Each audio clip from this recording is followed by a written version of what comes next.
Hayırlı gün, hürmetli kollegalar, bugün Tatar-Inform matbuat agentliği üzerinde mahalle iki Müslüman mektebi liderine bağışlanan matbuat konferansiyası olsa, şöyle bizim online translasiya var, onu karar için Tatar-Inform saytından mahsus bizim video konferansiyalar bölümünden koruya alasız. Bugün bizim spikerler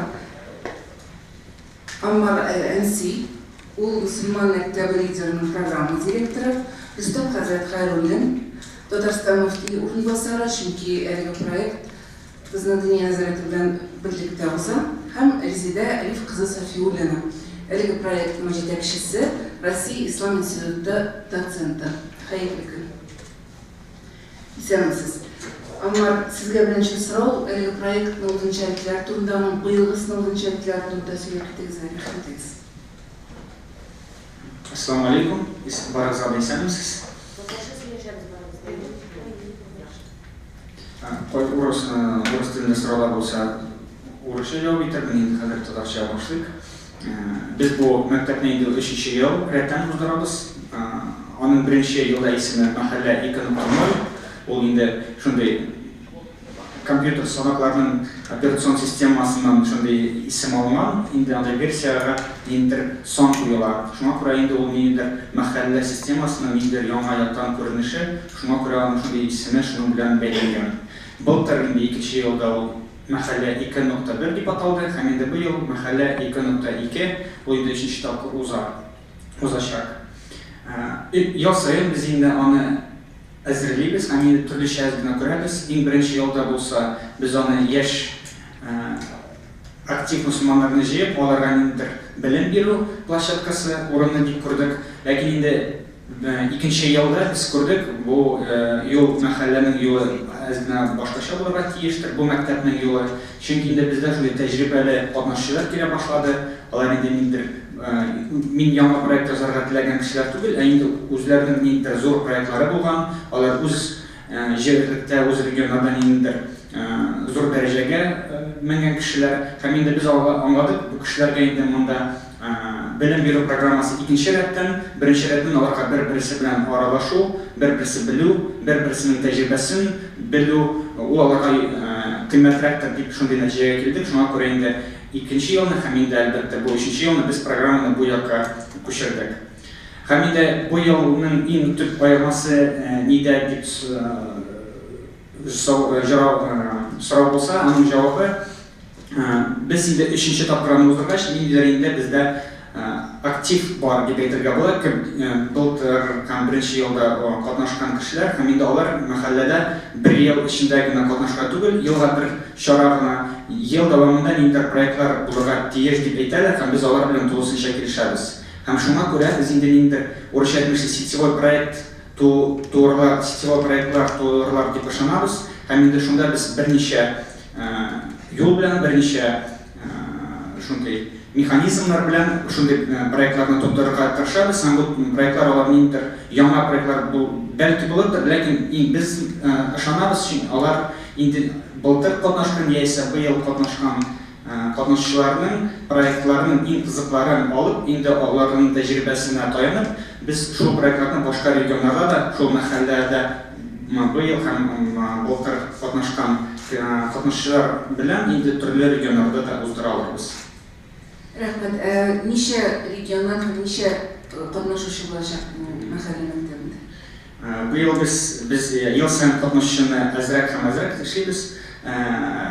Санын киметәбез, әзәйтәбез. Ни өчен? Чөнки алар бер-берсе белән болай яхшырак аралаша алалар, бер-берсен яхшырак белә алалар, чөнки алар 3-4 көн эчендә генә бер-берсен шуның хәтле яхшы белергә өлгермиләр.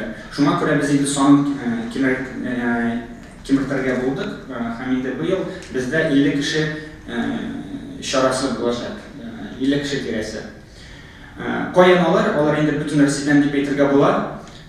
Алар Мәскәүдән, Петербургтан, Уралдан, безнең Башкортстаннан, Татарстаннан, Себердән кунакларыбыз көтелә. Һәм шулай безнең катнашучылар гына түгел, спикерлар да алар бөтен Россиядән. Шундый бөтен илгә билгеле кешеләрне дә чакырырга тырышабыз. Һәм инде иң беренче бездә шарт ул инде катнашчыларның һәм әлбәттә спикерларның тәҗрибәсе, чөнки алар бер-берсеннән ниндидер файдалы фикер, ниндидер файдалы проект булсын, ниндидер яңа уй булсын бирергә тиешләр безнеңчә. Менә шушы 3-4 көн эчендә катнашучылар нәрсә эшләячәк? Программа буенча аңлатып китегез әле. Biz ел сайын программаны төзегәндә төрле яктан киләбез. Һәм инде быел безнең программа төп шундый баганадан тора. Беренчесе ул инде алар бер-берсе белән аралашу. Алар бик күп вакыт кичләрен көндез нетворкингка багышланган. Алар бер-берсе белән танышалар, үз проектларын күрсәтәләр. Һәм инде нәтиҗәдә без бөтен бу проектларны инде яхшы итеп белгәч, зур стратегик сессия ясыйбыз. Аның ясауда безгә Тәбриз Рулин һәм Айрат Казрахманов булышалар. Бергә шундый зур стратегик сессия ясасагач, без инде шундый сетевой проектлар табарбыз. Бу инде бер юнәлеш.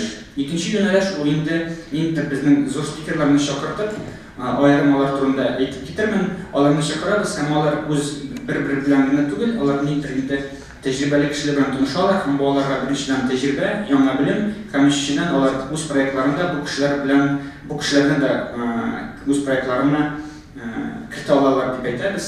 Чөнки алар инде бу кешеләр белән монда танышып, киләчәктә дә алар белән ниндидер булачаклар дип ышанабыз. Һәм өченче юнәлеш бу инде белем бирү. Без спикерларны ике якка бүләргә була. Беренчедән бу шундый медийный кешеләр, кем аларга булыша аларның проектларында. Икенче яктан бу инде белем кешеләре, кем инде күбрәк контент бирә, алар инде ниндидер яңа фикер алалар. Ничек проектларны ясарга, ничек медиа белән эшләргә, ничек хөкүмәт белән эшләргә, ничек спонсорлар белән эшләргә. Һәм бу инде аларга күбрәк шундый проектларга файдалы булган белем. Безне онлайн трансляциядан рус телле журналистлар да карыйлар. Менә шу программа турында кыскача гына әйтеп китмәсезме? Программа нашего третьего форума «Школа мусульманского лидера Махалля 2.2» состоит из 3 основных частей.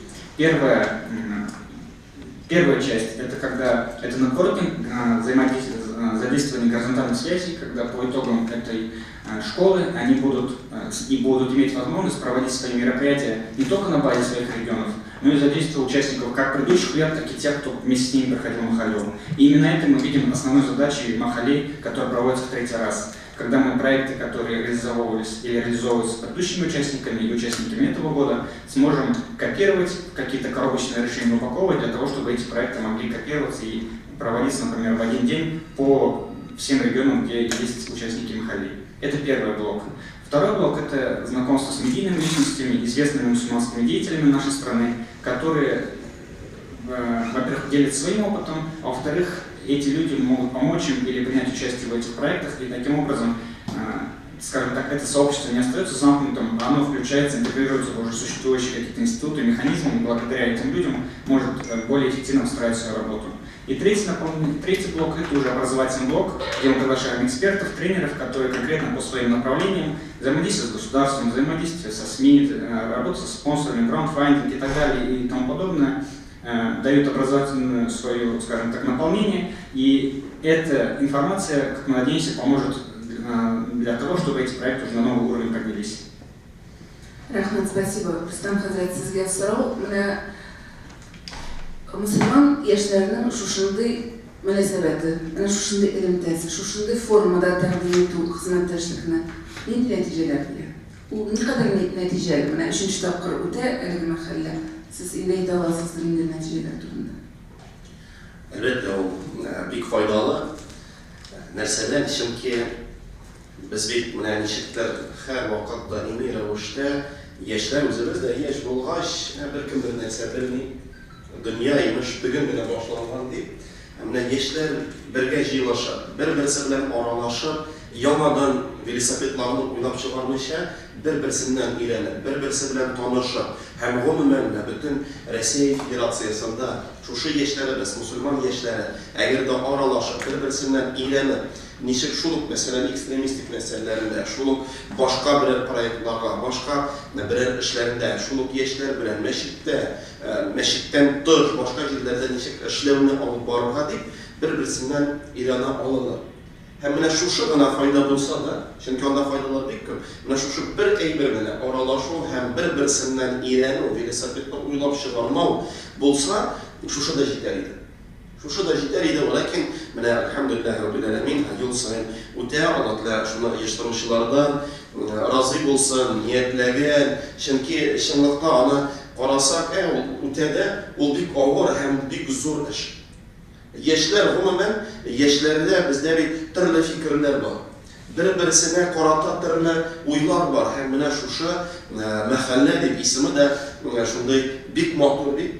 Әгәр дә без элек революцияларга хәтле кайтып мәхәллә системаларын карасак, һәм я Раббым шушы заманнарында, шушы безнең вакытта да шушы мәхәлләләрне тыргызып, шушы система рәвешендә тыргызып, бездә менә шундый төрле мәсьәләләр, төрле проблемы мәсьәләләр чыкмас иде.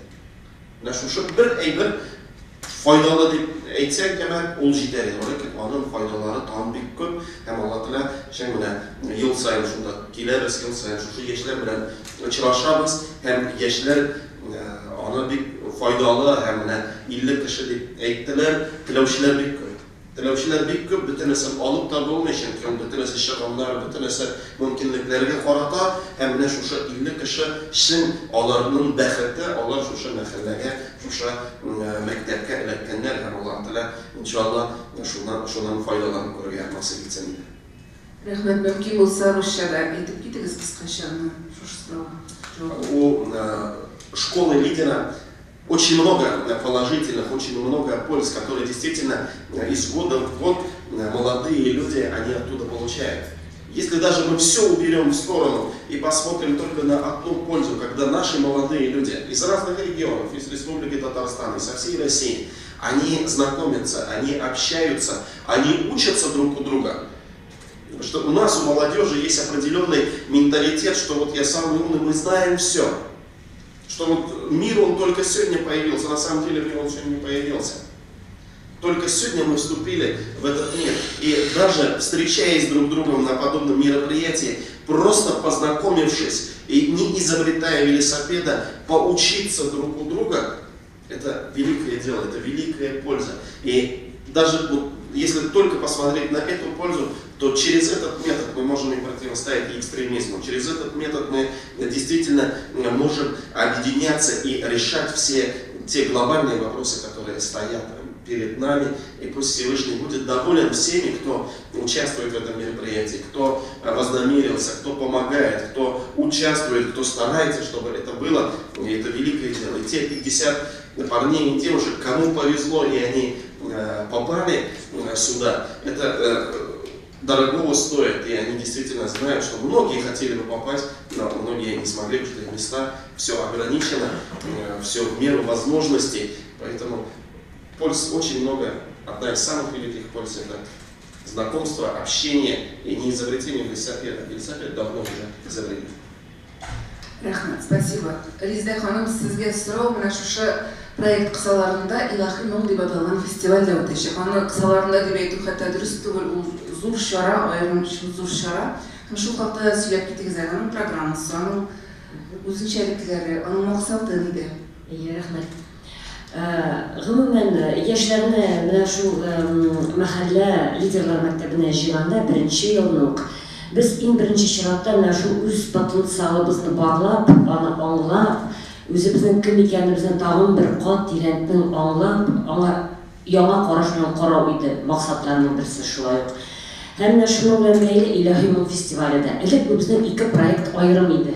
Бу ике проектта 3нче тапкыр үтә. Иң беренче елны Илаһи моңны без яз көне үткәргән идек, лидерлар мәктәбен көзен. Ләкин үткән елны без аларны берләштердек. Чөнки яшьләрдә булганда бу социаль активлык, иҗтимагый тормыштагы активлык һәм инде рухи кыйммәтләр белән дә аны тагын кыйммәтләндерү, байландыру, бу бер уртак әйбер дип санадык без. Һәм инде менә бөтен бу зур каталлы чараның ахырында Казан милли мәдәни үзәгенә җыелышып, шундый матур бәйрәмдә аларга безнең рухи ахаңнарыбызны сеңдереп, алар төрле регионнардан килгәннәр. Хәтта әйтүчеләр булды, аларга бу кызык түгел дип. Шундый кызык булды, шундый игътибар белән карадылар, сеңдереп утырдылар чыннан да. Анда безнең яшьләр дә бар, урта буында, өлкәннәр дә. Буыннар шылбыры өзелде дисәләр дә, алай түгел ул. Быел Илаһимовна без конкурс итеп оештырганда 150-дән артык заявка килде. Мин үзем шаклар каттым. Бер атна бер эш эшли алмадым, шул видео материалларны, аудиоларны карап утырдым. Андагы моң, андагы эчтәлек әби бабаларыннан өйрәнеп калганнар. Кемгәдер укытучылары өйрәтә, татар мәкаме белән Коръән укыйлар, мөнәҗәтләр әйтәләр. Китап уку килә, бу традиция инде бетеп бара иде. Без инде ул бөтенләй юк дип уйлаган идек. Без аны ясалма рәвештә хәзер торгызабыз дип уйлаган идек. Юк, килеп, шундый татар ахаңы белән Бабахан дастанын укыйлар. Кыса йосыфларны әйтәсе дә юк. Искиткеч материаллар килде. Яшьләр бар шунда араларында. Хәтта сизелә кайберәүләрнең башкаруларында буларга укытучылар өйрәткән. Бу инде яңарча үзләштергән. Кайберәүләр каннарына сеңгән икәне сизелеп тора. Әби бабаларыннан күчкән, кичкенәдән ишетеп үскән балалар икәне сизелә. Шуңа күрә без хәзер бу лидерлар мәктәбенә килгән яшьләр ахырында шундый чара белән тамамлану, бу бик дөрес һәм вакытлы фикер дип, шундый фикергә киләм тагын бер кат. Рәхмәт. Һәм инде Резеда ханым карашына Русия. Да, дело в том, что наша школа мусульманского лидера Махалля 2.2 завершается фестивалем исполнителей произведений духовного наследия. И эта идея родилась не случайно, потому что вместе с социальным проектированием, вот с этой общественной активностью, да, которая в первую очередь в первые дни работы школы у нас проявляется, очень важно вот это наполнение нашими традициями и нашей ментальностью. И вот возродить и даже точнее еще раз довести до всех участников о том, какой у нас есть потенциал. Я очень люблю это говорить и повторять моим студентам, в том числе я преподаю татарское богословское наследие, студентам в КФУ, в том числе и в Исламском университете, что мы, если мы говорим про себя, про татар, как народ, да, в данном случае, мы до конца не понимаем, кто мы. Это происходит потому, что мы не очень хорошо знаем наше наследие. При всем при том, что вроде бы мы его изучаем в школах, да, и книжное наследие, и богословское, и литературу, но тем не менее, какая-то кладезь, какое-то богатство, и какие у нас мощные глубокие корни, такие богатые, мы это до конца не знаем. И вот подобные мероприятия, они позволяют еще раз углубить нашу самоидентификацию, еще раз почувствовать, кто мы есть. Если мы знаем, кто мы, если мы знаем, откуда мы идем, да, если мы знаем, на что мы опираемся, на каких титанов, кто был до нас, кто вложил это в нас, то в таком случае и будущее более четкое становится. И вот это проектирование, которое происходит в школе мусульманского лидера, вот это социальное проектирование, да, вот эта социальная активность, которая там инициируется, и завершается она вот этим праздником духа, я бы сказала. 3 номинации: исполнение Корана татарским макамом, исполнение произведений народного творчества, это мунаджаты, баиты, и исполнение произведений книжного наследия. Раньше вот у нашего народа были традиции под мелодию исполнять Кыса Юсуф Болгали, Бадавам, Дастана Бабахана и многие другие вот такие произведения. И мы думали, что они уже потеряны, что эта традиция уже ушла в прошлое, вспять. Так нет, вот мы благодаря этому конкурсу для себя еще раз сделали открытие и убеждались, что правильно все-таки мы делаем, что это все проводим. Более 150 тысяч заявок пришло. Целую неделю я дни и ночи смотрела эти аудио-видеоматериалы и просто была поражена тому, что это богатство сохранилось. И совершенно разное поколение участников, молодежь, дети, взрослые. Самый взрослый, самый старший участник 23-го года из Кемеровской области, из Курганской области женщина. И поет там, они прям с меджлиса сняли, и она читает, и люди на меджлисе сидят и плачут, вот реально. Но женщины плачут, это понятно, там мужчина на переднем плане, и чувствуется но что опыт такой богатый, жизненный, да, лицо такое специфическое, там и алкоголь, и все в жизни было. Сидит и вот прямо вот в таком состоянии, потому что вот эти произведения, они пробуждают, они душу в нас пробуждают, самое вот это тонкое, вот это божественное, то, что в каждом есть, пробуждается. И поэтому удивительные просто находки, я думаю, будут на фестивале, и то, что участники школы лидеров в завершении окунуться вот в этот праздник духа, это очень значимо и стоящее. Рахмет. Инде хазыр журналистларның сұрауларына көшеміз. Коллегам, которые наблюдают нас онлайн, я предлагаю оставлять вопросы в комментариях к трансляции. Рахмет, коллегалар, сұраулар. Микрофонға рахмет. Кабир мусульмандар газетасы гаилә нәшрият сайтында. Резидә ханым, бу мәхәлләнең башлığында сез торган кеше буларак минем соравым сезгә булыр иде.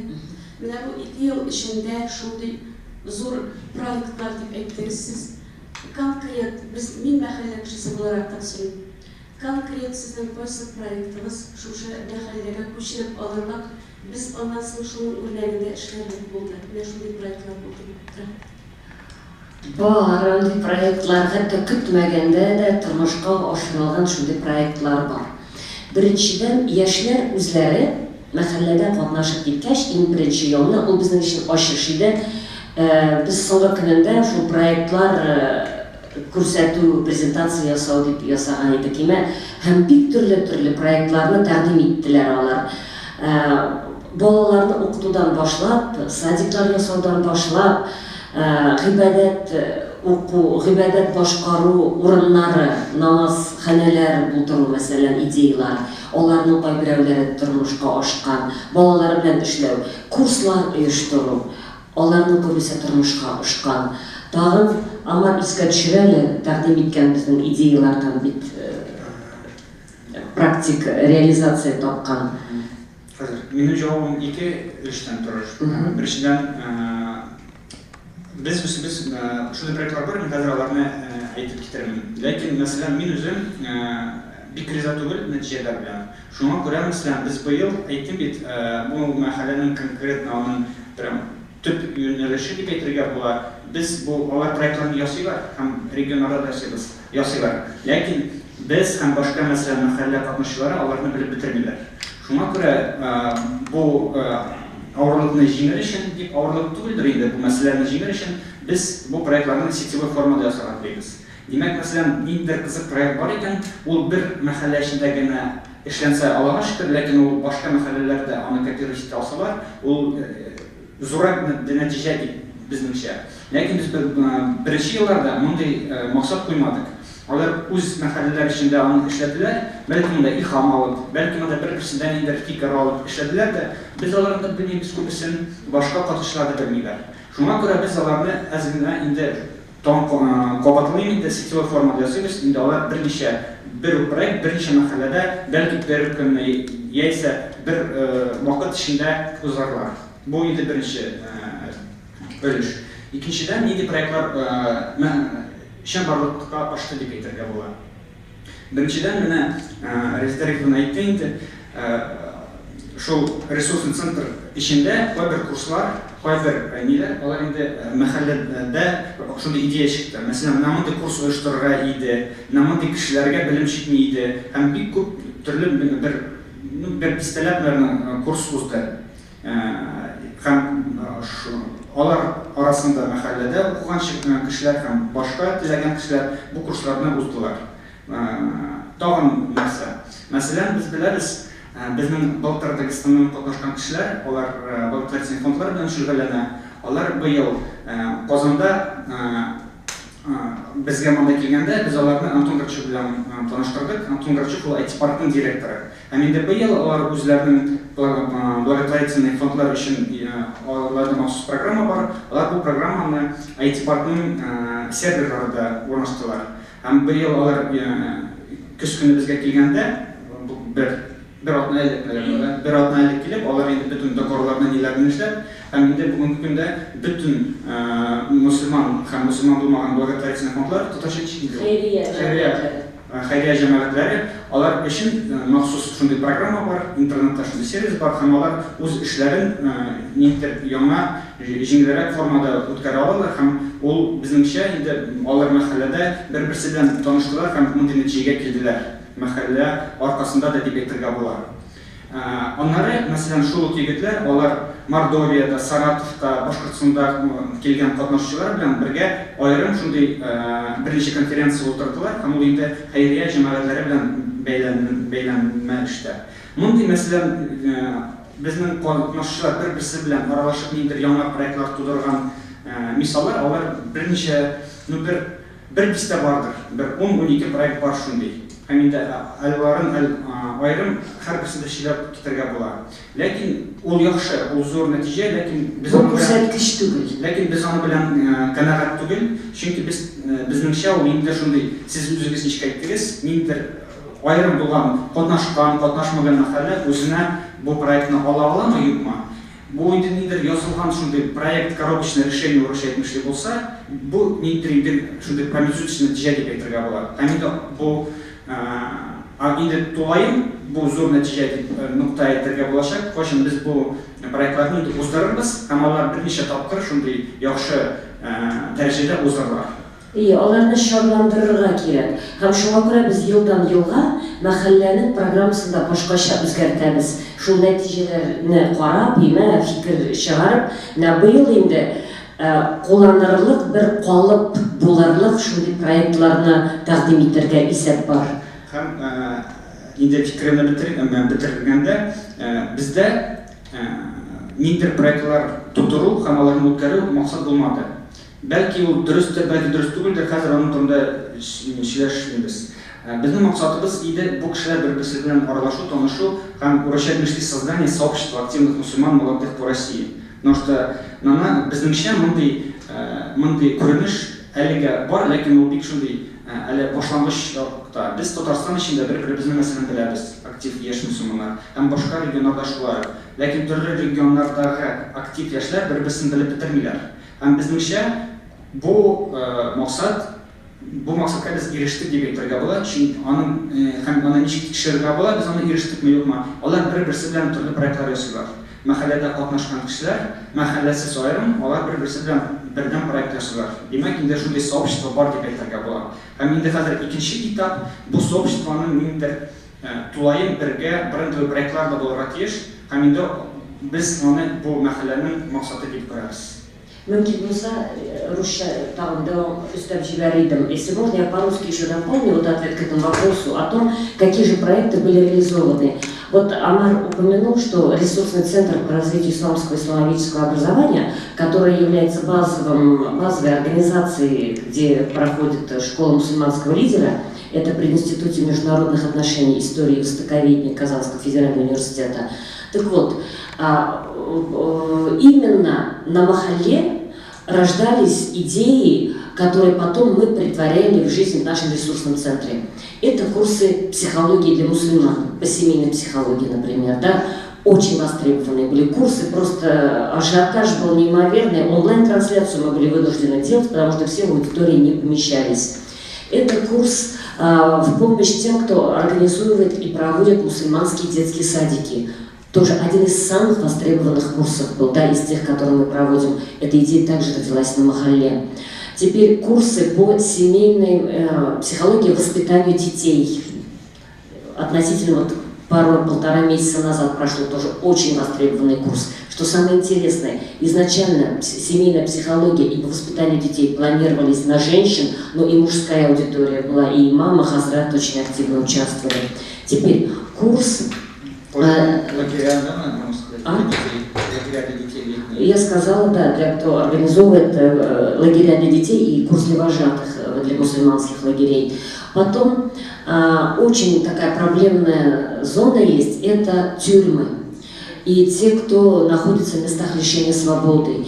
И у нас очень не хватает имамов, которые могли бы работать с этим контингентом. И вот у нас прошли курсы как раз подготовки имамов, которые могут работать в местах лишения свободы. Это очень сложная проект еще вместе с духовным управлением, с Федеральной службой исполнения наказаний мы продолжаем работу совместно, так компактно. Так что еще много что можно назвать, но мы просто уйдем от темы махалли, потому что махалля – это такой генератор идей своего рода, который дает импульс нам потом уже и в дальнейшем. Спасибо. Вопрос? Рустам Исхаков, менә бүген мәхәллә лидерлары кешеләрен дә, бу журналистларын да, һәм мәхәллә кешеләрен дә кызыксындырган төп яңалык булды инде бүген. Һәм шул яңалыкка бәйле Рустам хәзрәткә соравым бар иде. Рустам хәзрәт менә сезнең мөфтинең беренче урынбасары бит инде. Кабанорда мәчетенең имамы Сәйид Җәфәр Турлин аттестация үтмәү сәбәпле имамлыктан алалар дигән хәбәр бар. Моны раслыйсызмы һәм аның урынына кемне куярга җыенасыз?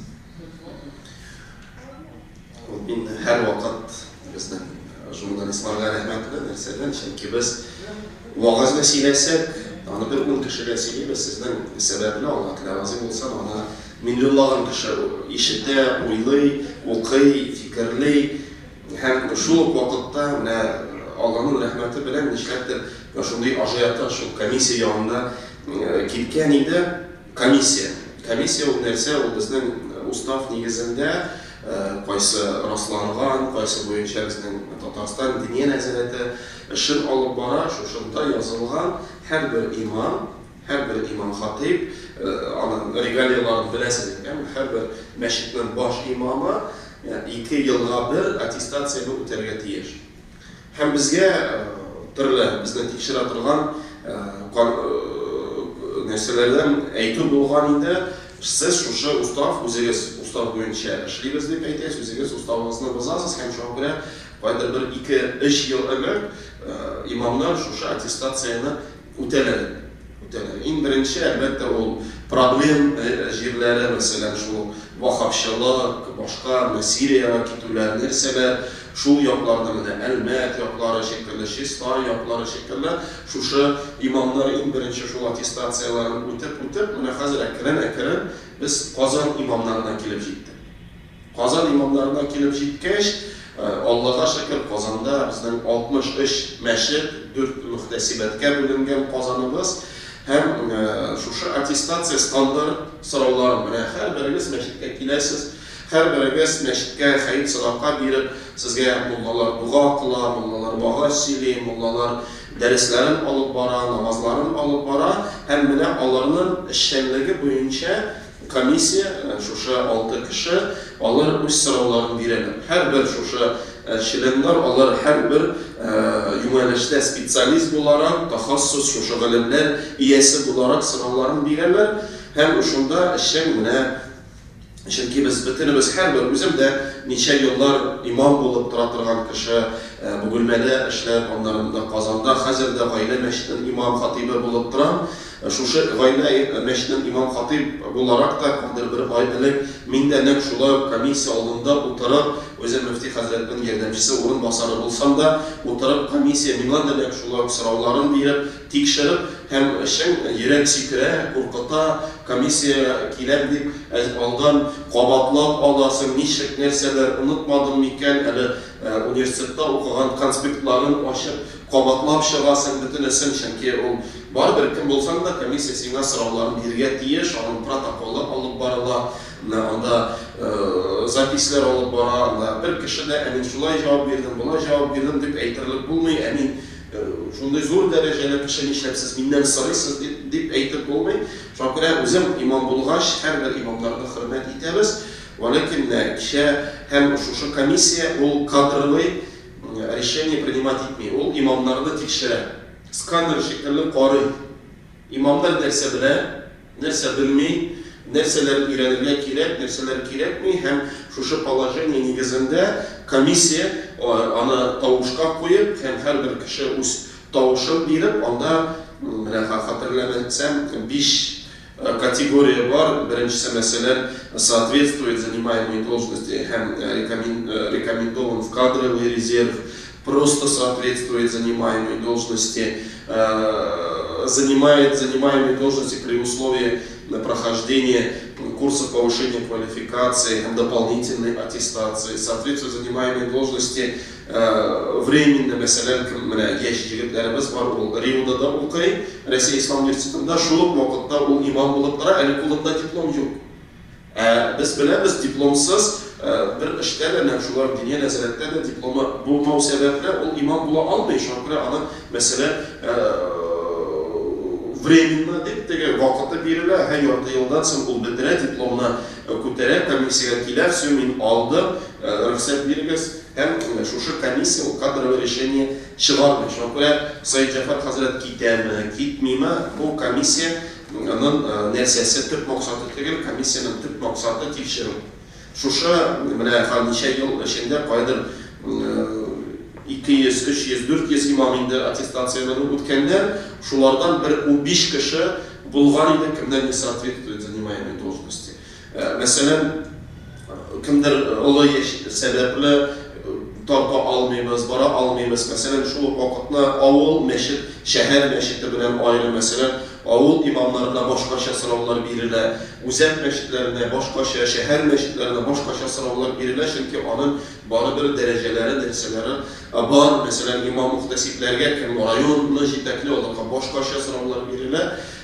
Şu olayından hem kişiye bir komisyonun acetlendi, kaşın donlukla bizim onlarla hürmet ettiğim çünkü köpmen yetimler bilen, miskinler bilen, işlerin sosyal, işlerin alıp baralar, dini sınavlarına kilgeç, cevaplı komisyon almağaç, Kur'an sınavlarına kilgeç, cevapların alınmağaç, ulğacayip olğan idi, hem şu an komisyon şunday kararlı çıkardı, imam en birinci o din ehli, en birinciden o din gılımın bilirge tiyiş, organizasyon, başka meseleler o ikinci redde tabi.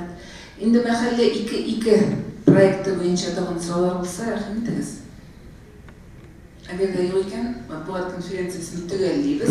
Pek zor rahmet, bugün tizgin olsak da bizim şahını kabul edip kelgeniz için zor rahmet kollegalar. Umuş günler sizge. Hürmetli kollegalar, benim şakru biletlerim var. Sizge de İlahi İmam Festivali'ne fırsattan faydalanıp şakru biletlerimle gelesizler.